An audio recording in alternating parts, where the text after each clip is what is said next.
Hi, welcome to another Lemon Amiga gameplay review. This time we're taking up at the 1987 game GB Air Rally, released through Activision and designed by Steve Cartwright and Gene Smith, who, as we shall see later, are no stranger to programming computer games. This is a flight simulator spread over 48 levels across 3 stages. So let's head on into the grandstands and check this game out. At the beginning of the game, the player gets to choose one of 3 difficulty levels. The easy level is an absolute pushover, and so is the expert, to be honest. So for this example, we'll choose the Ace mode, which features 16 levels split over 4 stages. This is level 1, stage 1, and sees us flying an old-time biplane through the deserts of California. The aim of the game is to simply stay on the track, to read between these red and green icons which denote the sides of the track, and all the player has to do is to avoid all the other aircraft and to reach the end of the level within the time limit. If the player should stray off the track, the score will be frozen and the time limit will go down at twice the rate. So it's important to stay within those confines and also to avoid all the other flyers and to maintain the speed. This aircraft is based on the Granville Brothers GB Super Sportster Model Z, which featured in the air races of the Depression era between 1933 and 1938. It is quite a nimble aircraft and features 2 gears, the high gear and the low gear, and the player must switch gears to speed up and slow down. At the end of each level, you will be awarded extra time on the next level based on any time remaining from the previous one. So for every 7 seconds gained completing the previous event, we'll add 1 second to the time on the next one. Each level introduces a new colour scheme as we fly over desert, prairie, mountains, and although this doesn't affect the game in any way, it certainly encourages the player to advance through the later levels. There are 16 levels in each of the 3 difficulty settings, making 48 levels in total. And when you start the game, you will find the first 3 sections of any stage are flying levels, which you can see, and then the 4th round will be a bonus stage, either featuring popping balloons or navigating between obstacles. And after the 4th race is complete, you will receive a trophy, and then you will get to play the next 4, and then the next 4, and the next 4, and then that's the game complete. So, as I say, the game was designed by Steve Cartwright, who's probably most famous for the Hacker series, the Commodore 64 and the Amiga. He designed and coded Hacker 1 and Hacker 2, and converted those games to the Amiga as well. Steve also went on to create Altered Destiny, the graphic adventure from 1991. And with Steve, Gene Smith is also no stranger to games. He helped to code Little Computer People on both the C64 and the Amiga, and many people might remember Steve Smith's work from the game Shanghai, which is a variant of Mahjong on the Amiga, and he also went on to create bar games in 1990. And I must also mention Russell Lieblich, that coded the music that you heard over the title sequence.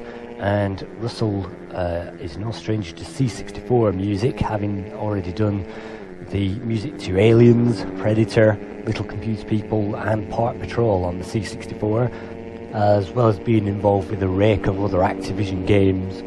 And so even though the music is sparse, definitely hats off to him for recreating the kind of era music in this game.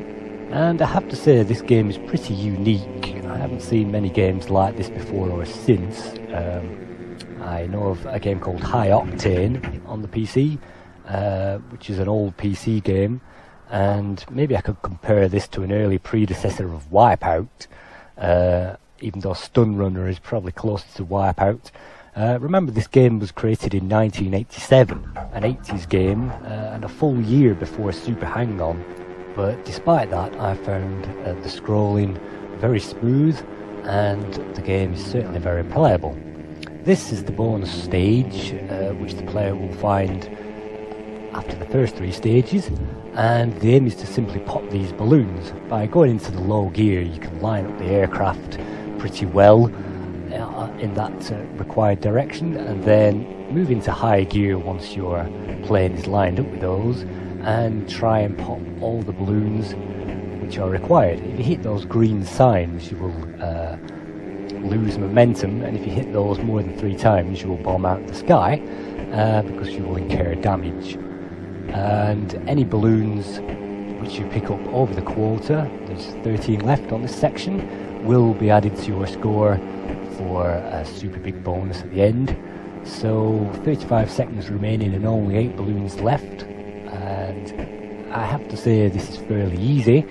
One of the main criticisms of this game is that the beginner level is an absolute breeze. There's absolutely no way anybody could fail at the easy level, and the medium level doesn't really offer much in variety. So to me, the ace level is the only level to choose, because it offers very tight corners, very intricate tracks, and tight time limits as well, to give the average player an ever-increasing challenge. And then, after every 4th level, we get the prize, which is the GB Air Rally Trophy. Well done!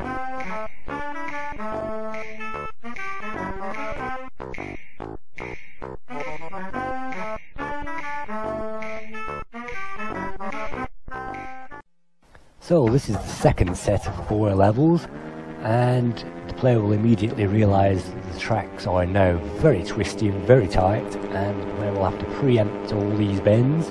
If they find themselves sliding and veering off the track, then gear down immediately, and for God's sake, don't hit any of the planes, otherwise that will severely hamper you. Look at this, hitting those pylons there can really incur some damage, and if you run over those a few times, that's certainly not what you want to do.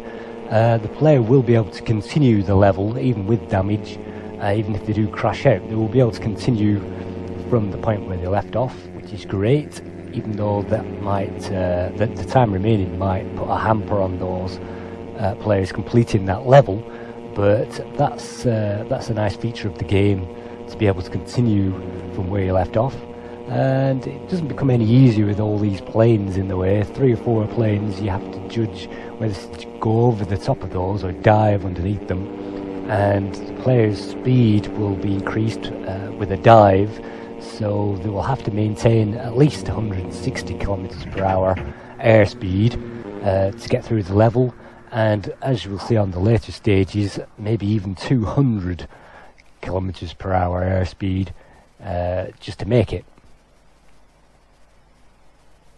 And we've been awarded 4 seconds because we completed the last one so quickly. So here we are again in the brown hills, the Nevada desert, and onto the second stage on this playthrough. So it is possible to memorize these levels and get far, and to a degree the player has to memorize these levels in order to speed their way through them as quickly and as easily as possible. And the opponent AI is just clever enough to offer some kind of a challenge. They will raise and lower themselves and generally get in the player's way, so you really have to navigate around those guys. They won't block the player deliberately and make the player crash out, but if the player isn't too handy, looking at those ever-increasing bends throwing the player off, they can touch, and then this happens.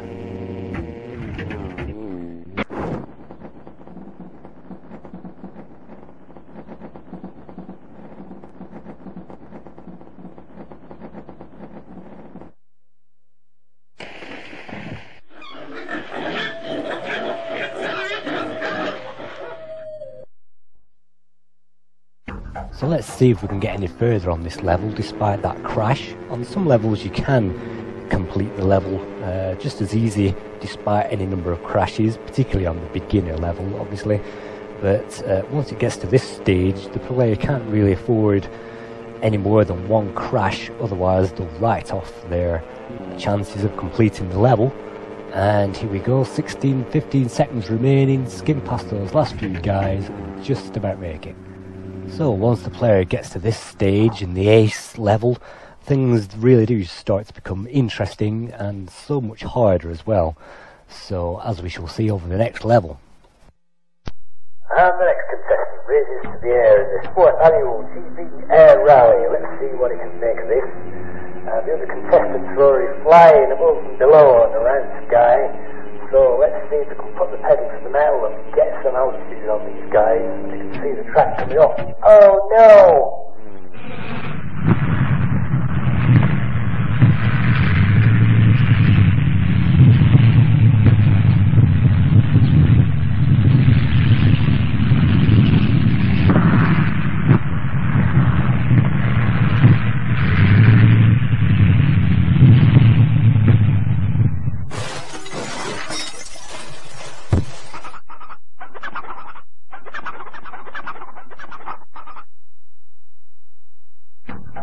It's a trip to Gable Farm, and after which we're back to the start again to try again. It's a clear sky here today in Arizona, and the wind speed is just over 1 knot, which makes perfect conditions for this air rally. Can Mr. Gable manage to reach the end of this level? Well, the level's throwing him off left and right, so he's getting all in his way. Can he do it? Put the pedal down, get underneath those guys, faster and faster they go around the track as we approach turn 13, probably the hardest turn in the entire course. Avoiding other players as fast as can, with just 2 more bends down until we reach the finish line. It looks like he's done it, even though he's going off, it looks like he's managed it. And on to the final race this afternoon, we reach the speed event. This is a sprint between 1 pilot and the rest of the field to see who can get number 1 and pass all the barriers between the time limit ticks down. 2 minutes 22 remaining, he's not catching anybody. The aim of this level is to move to the right as the red barriers move to the left as the blue barriers, until we'll finally reach the finish line somewhere in the middle distance. The other pilots are not making life easy, and you really have to get in there, otherwise they'll take you and overtake you and then you can't finish the race. With 1 minute 2 seconds remaining, he's trying his best to get around these 3 fighters in his way. Yet he can't manage it, he's having to slow down, go into low gear just to make these tight ends, and continuing with the level, he's still not managing to catch up to those 3 flyers in front of him. The blue flyers moving up and down, trying to block his way, and he can't do it. And he's back up high gear, trying again, trying to get some distance there, trying to squeeze through them. Oh no, he's sticking out of it. He's sticking out of it just for the sake of completing the level. He's still weaving there, left and right, trying to get to the end of 30 seconds remaining. Can he do it? And he's moving to it. He moves through all the flyers, and he moves through all his rivals to get to the finish line, and there he goes.